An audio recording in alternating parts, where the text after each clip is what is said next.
Halo, selamat datang dalam video presentasi kami. Dalam kesempatan kali ini, kami akan mempresentasikan tugas besar di dia kami mengenai pengolahan dan visualisasi data pengukuran mengenai kualitas air sungai. Dan inilah kelompok kami. Halo, saya Terence. Halo, saya Laura. Halo, saya Inori. Halo, saya Marvel. Halo, saya Rian. Halo, saya Zahra. Baik. Pencemaran air sungai menjadi salah satu masalah terbesar pada sungai-sungai di Argentina, salah satunya Sungai Reconquista yang kami teliti pada tugas besar kali ini. Nah, banyak faktor yang terhubung dalam pencemaran sungai ini, mulai dari limbah industri hingga konsensus penduduk yang padat. Nah, melalui pengumpulan variabel-variabel fisik dan kimiawi dapat diteliti kontribusi masing-masing faktor tersebut terhadap pencemaran di Sungai Reconquista. Nah, kedepannya metode yang sama dapat digunakan untuk analisis prediktif pencemaran sungai-sungai lainnya. Nah, adapun tujuan dari tugas besar kali ini adalah sebagai berikut.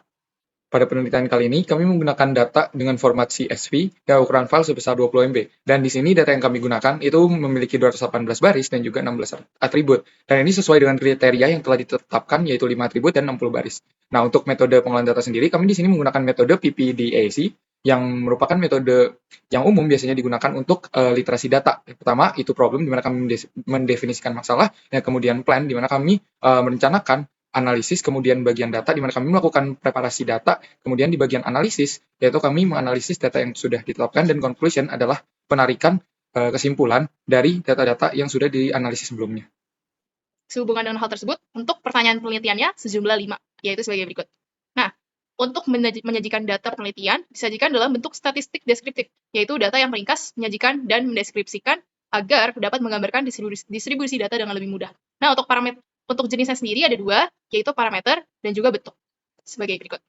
Nah, untuk yang pertama, parameter distribusi statistik deskriptif, itu dapat dicari menggunakan Excel, yaitu rumus-rumusnya yang tertera sebagai berikut, seperti average, mode, median, dan sebagainya. Kemudian, menggunakan box and whisker plot juga dapat ditemukan sejumlah data outlier yang melebihi batas atas dan bawah pencilan, sebagai berikut. Nah, selanjutnya, untuk bentuk distribusi dari statistik deskriptif, yaitu disajikan dalam bentuk histogram. Nah, setelah disajikan dalam bentuk histogram, ditemukan beberapa sifat dari histogram ini, yaitu kemencengan. Seperti misalkan pada data ambient humidity, karena nilai mean-nya lebih besar dari median, memiliki positive skew. Dan pada data TDS, karena mean lebih kecil dibandingkan median, ditemukan data negative skew. Oke, selanjutnya kita masuk ke visualisasi data, di mana visualisasi data ini untuk memperlihatkan hubungan antar parameter, kualitas air, dan mengidentifikasi pola yang nggak terlihat pada tabel data mentah.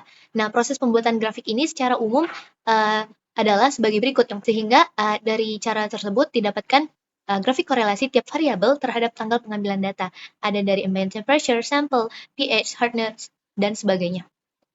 Kemudian ini adalah grafik hierarki yang ada. Terdapat 2, yang pertama antara lokasi dengan turbidity, di mana dapat diketahui bahwa 70% kekeruhan itu disebabkan oleh puente, sedangkan sisanya dari Arroyo, yang mana berarti puente menyebabkan lebih besar akan kekeruhan. Kemudian di kanan ada hierarki jumlah data sampel dengan hardness classification, yang mana data-data yang ada itu 70% merupakan semidura, yakni polusi di air sungainya itu semi kasar.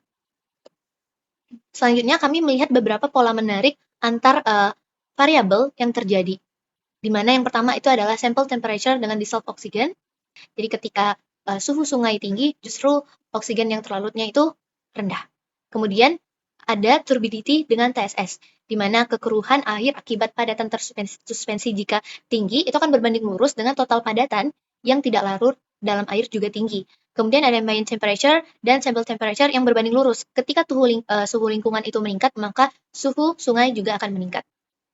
Kemudian ada grafik hubungan antara hardness dengan TDS yang berbanding lurus, di mana jika kesadaran air akibat ion-ion itu meningkat, berarti total padatan yang larut berupa garam dan mineral dalam air juga meningkat. Kemudian yang terakhir ada isi dengan TDS yang berbanding lurus juga. Ketika konsentrasi ion terlarut dalam air itu meningkat, maka total padatan yang tadi berupa mineral dan garam yang larut dalam air juga meningkat. Lalu untuk machine learning, untuk membuat data prediktif, kami membuat algoritma, di mana algoritma itu menerima dataset agar bisa menemukan pola hubungan antar variabel dengan membentukkan model deskriptif. Nah, algoritma ini memanfaatkan coding agar bisa melakukan machine learning untuk memprediksi polusi dalam air sungai dengan memanfaatkan keempat variabel tersebut, TSS, TSD, level, dan DO. Nah, variabel target yang kami tentukan itu konsentrasi turbidity atau kekeruhan dalam air. Lalu model matematika yang kami buat ini seperti ini. di mana setiap variabel itu dihubungkan dengan suatu koefisien yang akan diprediksi oleh machine learning regresi linear.